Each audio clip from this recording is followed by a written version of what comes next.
University के professor Yadav ji ने हिंदू धर्म छोड़ करके बौद्ध धर्म अपनाया। अगले दिन यादव जी के पेट में दर्द हो गया, वो सफाई देने लगे कि मैंने बौद्ध धर्म नहीं अपनाया। ऐसे तो बात नहीं चलेगी।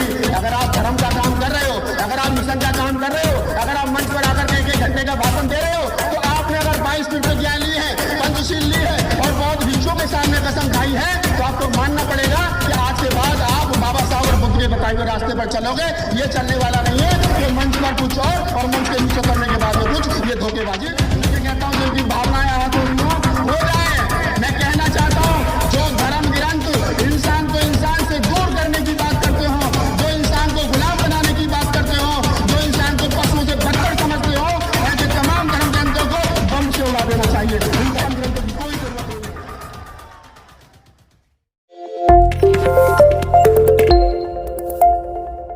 बिहानी वालों, आपको मालूम नहीं है आपने कितना बड़ा काम कर दिया है, शायद आपको नहीं मालूम, लेकिन मैं बता देना चाहता हूं कि जो लोग इस मुल्क को हिंदू राष्ट्र बनाने के लिए दिन रात एक करे हुए हैं, आज आपने हजारों लाखों की भीड़ यहाँ इकट्ठा करके उनके हिंदू राष्ट्र के रास्ते में एक कील ठोकने का काम किया है। ये बिहानी की धरती से शुरुआत हुई है।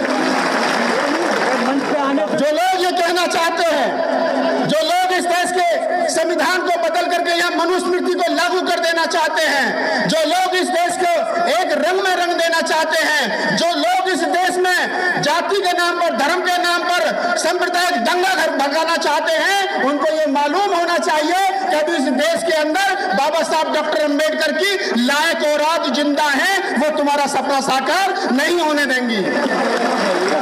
कौन सी मिट्टी के लोग हैं ये, कौन से लोग हैं ये? जरा कभी गरेवान में झांक करके देखिए।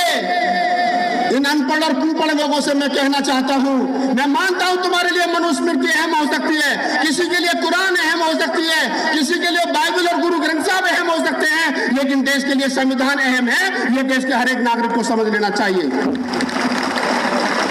बुद्ध की धरती पर युद्ध, विदेशों में जाकर के बुद्ध की मूर्ति कटोरे में रखकर भीख मांगने वाले लोग, जो विदेशों में जाकर के कहते हो कि मैं बुद्ध की धरती से आया हूं, मुझे भीख दे दो, और भारत में बुद्ध के खिलाफ युद्ध छेड़ रखा है, इन लोगों को शर्म नहीं आती? शर्म आनी चाहिए ऐसे लोगों को जिन्होंने भारत के अंदर बुद्ध की धरती पर बुद्ध के खिलाफ युद्ध छेड़ रखा हो। ये तो इस देश को हिंदू राष्ट्र बनाना चाहते हैं, ये तो चाहते हैं मुल्क हिंदू राष्ट्र हो जाए, या तो भगवा का रंग पूरे मुल्क पर लहरा जाए। कभी कोई हीरोइन भगवा पहन करके नाच रहे तो उनकी भावनाएं आहत हो जाती है। कभी कोई दिल्ली की राजधानी में राजेंद्र पाल गौतम हमारा साथी बाबा साहब की 22 प्रतिज्ञा दोहरा देता है तो इनकी भावनाएं आहत हो जाती है। अगर बिहार का मंत्री चंद्रशेखर यादव मनुस्मृति या रामायण के किसी श्लोक पर आपत्ति व्यक्त कर देता है तो उनकी भावनाएं आहत हो जाती है। और अगर वही कोई स्वामी प्रसाद मौर्य जैसा आदमी रामायण की चौपाई ढोल के बाद शूद्र पशु नारी पर अपनी टिप्पणी देता तो उनकी भावनाएं आहत हो जाती हैं। मैं कहना चाहता हूं उस भावना आहत गैंग से कि हम बाबा साहब डॉक्टर BR अम्बेडकर के वंशज हैं। हमने 3000 साल तक गुलामी सही है तुम लोगों की। क्या हमारी भावनाएं नहीं थी? हमारी भावनाएं भी भावनाएं थी। इस देश के अंदर देश की आधी आबादी औरतों की जो भावनाएं हैं, जिनको मनुस्मृति और रामायण में ढोर और शूद्र और गवार और पशु जिन महिलाओं को पीटने और मारने की बात कही गई, उनकी भावनाएं भी भावनाएं हैं। एक बाबा साहब डॉक्टर अम्बेडकर ने मनुस्मृति जलाई थी। मैं खुले मन से कहता हूं जिनकी भावनाएं आहत हो जाए। मैं कहना चाहता हूं जो धर्म ग्रंथ इंसान को इंसान से दूर करने की बात करते हो, जो इंसान को गुलाम बनाने की बात करते हो, जो इंसान को पशुओं से बदतर समझते हो, ऐसे तमाम धर्म ग्रंथों को बम से उड़ा देना चाहिए। इन धर्म ग्रंथों की कोई जरूरत नहीं है।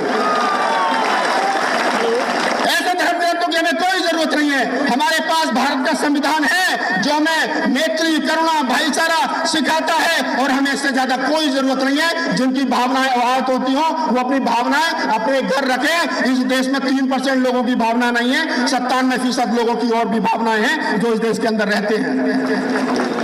सम्मानित साथियों, एक बात मैं यहाँ जरूर कहना चाहता हूँ। मैं कवि आदमी हूँ, साहित्यकार आदमी हूँ, पढ़ता हूँ, लिखता हूँ। इस देश के OBC समाज से मुझे बड़ी शिकायत है। हम लोग नारा लगाते हैं बहुजन समाज का, बात करते हैं बहुजन समाज की। जो बात बुद्ध ने कही 2500 साल पहले, आज रैदास जी का जन्मदिन है, इसलिए मैं कह भी देता हूं।